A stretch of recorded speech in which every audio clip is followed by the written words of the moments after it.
베런스는 매년 말 10개의 추천 종목을 발표하는데 가치 투자와 역발상 투자 철학이 집약된 포트폴리오를 공개합니다. 2025년 모두가 빅테크의 화려함에 집중할 때 베런스는 알리바바, 구글, 시티그룹 같은 소외주를 주목했습니다. 결과는 연수익률 28%, 시장 평균을 크게 상회했고 특히 알리바바 81%, 구글 67%, ASML 58%, 시티그룹 71%에 아주 좋은 성과를 거뒀습니다. 이들이 단순히 운이 좋았던 걸까요? 아니면 우리가 놓치고 있던 시장의 이면을 읽었던 걸까요? 올해도 베런스는 역시 2026년을 대비한 10개의 추천 종목 리스트를 공개했습니다. 베런스는 전문 투자자들이 전략을 짜기 위해 반드시 참고해야 하는 정보지입니다. 기관 투자자들이 매주 베런스를 챙겨보는 이유는 명확합니다. 단순한 종목 추천이 아니라 그 종목들을 뽑아내기까지의 분석 깊이와 통찰력이 남다르기 때문입니다. 증시 상황을 가장 다각도로 뜯어보는 매체 중 하나인 만큼 우리는 그들의 결과물이 아닌 사고 과정에 주목해야 합니다. 오늘 영상에서 우리는 베런스가 발표한 2026년 유망 종목 리스트를 살펴볼 것입니다. 만약 여러분이 이 영상에서 단순히 살만한 종목 몇 개를 얻어가길 기대하신다면 죄송하지만 찾으시던 영상이 아닐 테니 영상을 끄셔도 좋습니다. 오늘 우리가 하려는 작업은 훨씬 더 도발적입니다. 10개의 종목을 하나하나 분석하기보다 월가의 성경이라고도 불리는 베런스가 2026년의 주식시장을 어떤 눈으로 바라보고 있는지, 그들이 어떤 매크로 시나리오 위에서 종목을 골라냈는지, 그 거대한 논리체계를 통째로 훔쳐오는 것이 우리의 목적입니다. 오늘 저는 베런스가 던진 10개의 종목이라는 정보를 연결하여 그 이면에 숨겨진 2차적 사고를 복원해보려 합니다. 2025년 가장 날카로웠던 월가 대표 리딩방 베런스가 내다보는 시장의 방향성, 그 논리 속으로 지금 바로 들어가 보겠습니다. 영상에 앞서 이 영상은 매수매도 추천이 아님을 밝힙니다. 주식도치 채널의 목적은 단순히 주식 관련 뉴스를 전달하는 것이 아니라 여러분 스스로 투자 논리를 확장하고 투자자로서 판단의 질을 높일 수 있도록 돕는 것입니다. 먼저 베런스가 공개한 2026년의 추천 종목 10개를 보겠습니다.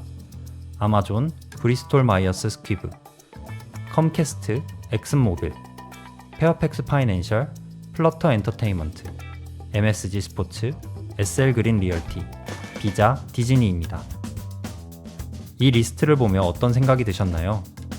아마존, 비자, 디즈니처럼 익숙한 이름도 있지만 브리스톨 마이어스, 페어팩스처럼 생소한 회사들도 있고 지금 상업용 오피스 리츠인 SL 그린을 산다고? 라고 생각이 들 법한 위험한 주식도 있습니다. 저도 마찬가지로 의아한 종목들도 있습니다. 하지만 개별 종목의 호불호를 따지기 전에 베런스가 이 종목들을 추천한 배경을 이해하는 것은 중요합니다. 월가의 거물들이 이 종목들을 뽑았을 때는 그 이면에 각기 다른 경제적 가정이 깔려 있습니다.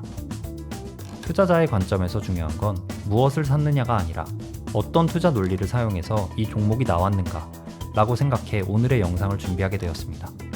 저는 오늘 이번 영상에서 이 리스트를 관통하는 두 가지 투자 논리를 설명을 드릴까 합니다. 첫 번째 투자 논리는 악재의 선반영입니다. 이번 베런스의 추천 종목들의 가장 큰 특징은 평균 PER이 약 12배 수준으로 시장 평균인 23배의 거의 절반 수준입니다. 베런스는 지금 화려한 성장주가 아니라 시장의 관심에서 멀어져 가격이 덜 올랐거나 망가진 소외주를 뒤지고 있는 것 같습니다.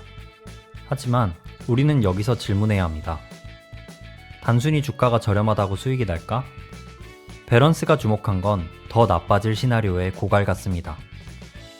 SL 그린이나 브리스톨 마이어스 같은 종목을 보면 오피스 공실률, 특허 완료 같은 악재는 이미 반영되어 있습니다. 하지만 역발상 투자자들에게 이런 최악의 상황은 오히려 가장 강력한 안전마진이 됩니다. 우등생인 빅테크가 사상 최고가 부근에서 실적이 조금이라도 미스나면 실망감에 휘청입니다. 반면 이런 주식들은 조금만 좋은 호재가 생기거나 혹은 악재가 줄어든 것만으로 강력한 탄성을 보여줄 수 있습니다. 2026년에 베런스는 역발상 투자로 너무 많이 떨어진 주식에 대해 평균 회귀에 베팅하고 있는 것 같습니다. 첫 번째 논리가 가격에 대한 논리였다면 두 번째는 금리 인하 시기, 성장의 희소성 프리미엄이 줄어든다는 논리입니다. 자본주의에서 우리는 희소성의 프리미엄을 지불합니다. 산 정상의 얼음물이 비싸고 우리나라에서 열대과일이 비싸듯이 경제학적으로 희소성이 높다는 것은 그것을 대체할 수단이 없다는 뜻입니다. 사람들은 대안이 없는 상태에서 탈출하기 위해 기꺼이 더 많은 비용을 지불하게 됩니다. 지난 몇 년간 우리가 목격한 빅테크의 독주는 사실 성장이 희소했기 때문에 일어난 현상입니다. 고금리라는 환경에서도 이익을 낼 수 있는 기업은 현금 흐름이 탄탄한 몇몇 빅테크뿐이었기에 시장은 성장성을 가진 빅테크들에게 프리미엄을 얹어주며 돈이 몰렸습니다. 하지만 만약 2026년 금리 인하가 본격화되면 빅테크의 적은 이자 부담이라는 희소성이 적어질 것이고 상대적으로 프리미엄이 약화됩니다. 여기서 의문을 가지실 수도 있습니다. 매출 성장이 정체된 기업이 단지 이자 비용이 좀 줄어서 순이익이 늘어난다고 시장이 환호할까요? 이상하게 들리겠지만 시장은 환호합니다. 단순히 숫자가 변해서가 아니라 자산의 성격이 변하기 때문입니다. 이 원리를 재무적 변곡점의 관점에서 뜯어보겠습니다.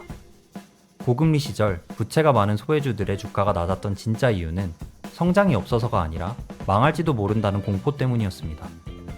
하지만 금리가 내려가는 순간 이자 보상 비율, 그러니까 상환 여력이 정상화되며 이 기업들은 부도 위험 자산에서 안전한 현금 흐름 자산으로 재정이 되는 지점이 생깁니다. 이러한 인식 변화는 프리미엄이 다시 제자리로 돌아온다는 의미입니다. 예를 들어서 매년 1,000억 원을 벌어 이자로 400억을 내는 기업이 있다고 가정해 보겠습니다. 이 회사의 순이익은 600억입니다. 그런데 매출은 그대로고 기준금리가 0.5% 내려가 이자가 300억 원으로 줄어든다면 회사의 순이익은 600억에서 700억으로 16.6% 성장을 기록하게 됩니다. PER 50배를 주고 오라클의 20% 성장을 사는 것보다 PER 10배인 소외주에서 확실하게 나타나는 16%의 성장이 매력적이게 보이는 구간이 오게 됩니다. 비싼 성장주를 고집할 이유가 줄어들게 됩니다. 이는 금리 인하 시기에 자금이 빅테크에서 중소형주나 가치주로 이동하는 이유의 많은 부분을 설명할 수 있습니다. 빅테크만 성장하던 희소성의 시대가 저물고 시장 전체에 더 많은 주식들이 성장할 기회가 오는 것. 이것이 바로 베런스가 빅테크 고점에서 시선을 돌려 소외된 우량주를 담은 진짜 이유일 것입니다. 지금까지 베런스의 입장에서 설명드린 논리는 이론적으로 매력적이지만 투자의 세계에서 절대란 없습니다.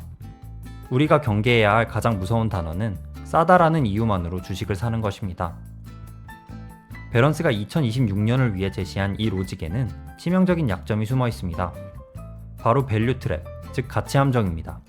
단순히 PER이 낮다고 해서 그것이 수익으로 연결되지는 않습니다.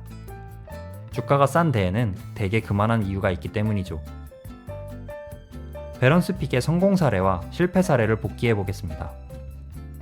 2022년은 급격한 금리 인상과 유동성 회수로 나스닥이 33% 폭락하며 기술주들에게 지옥 같은 한 해였습니다.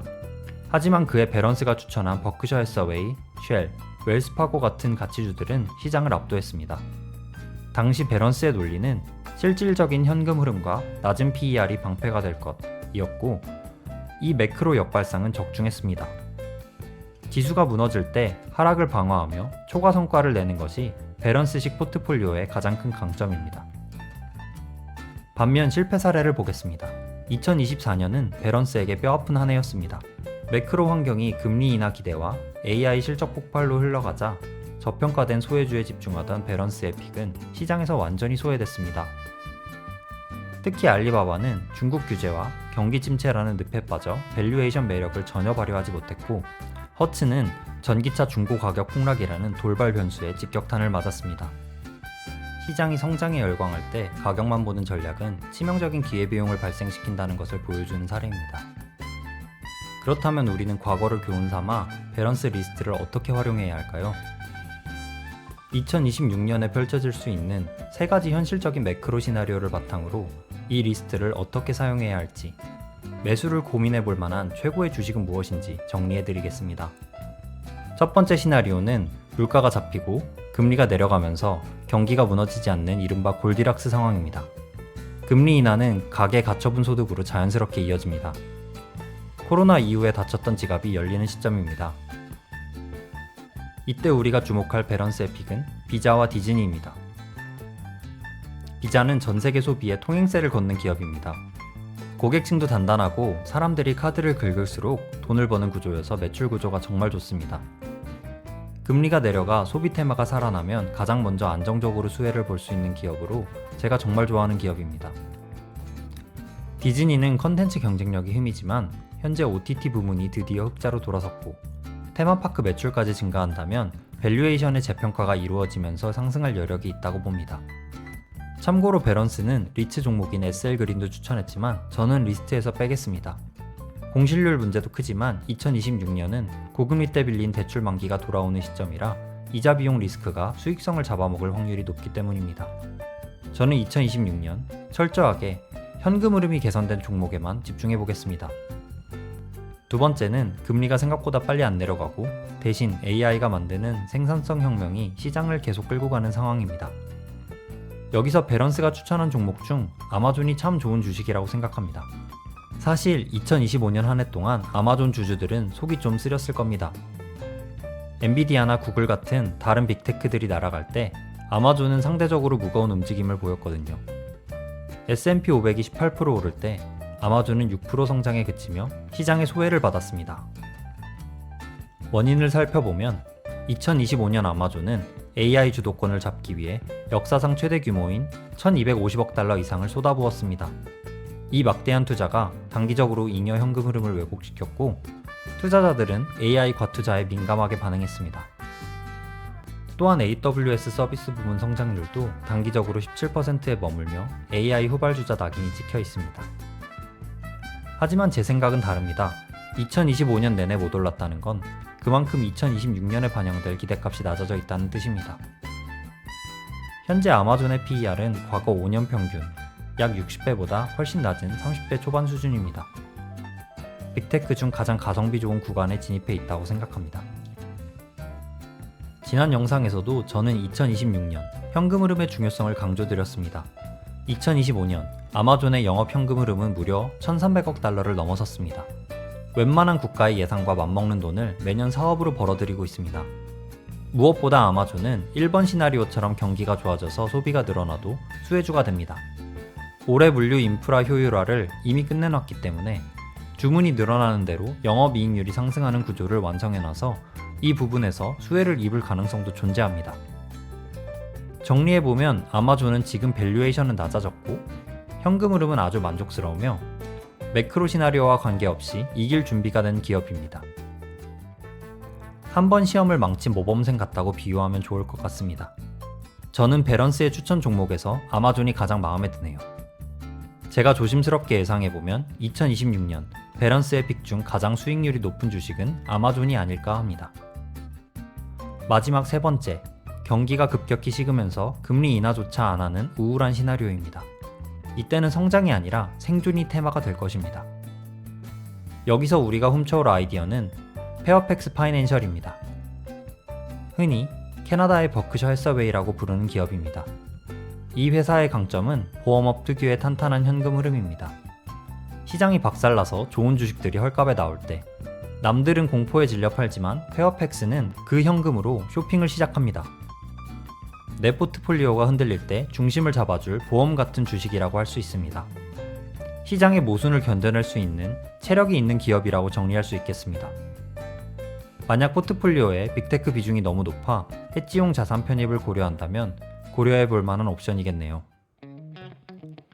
오늘 영상에서는 월가의 성경이라고 불리는 베런스 추천 종목 리스트를 통해 그들이 거시경제를 어떤 시나리오로 보고 있는지, 그리고 우리는 베런스 투자 아이디어를 이용해서 어떻게 우리 투자에 적용할 수 있는지 살펴봤습니다.